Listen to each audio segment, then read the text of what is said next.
Poleni sana. Poleni sana. Poleni sana.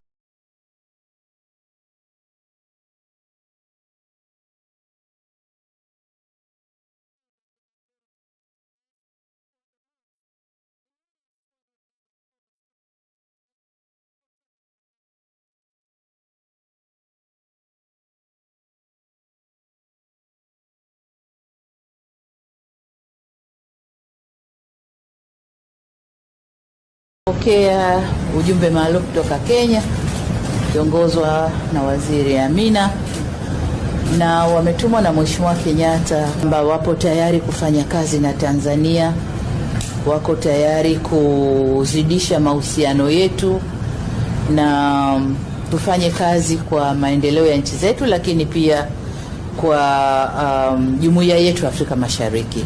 Uliokuja ni kuja kuhakikisha kwamba Kenya wapo tayari kuimarisha uhusiano wetu na wapo tayari kufanya kazi na sisi.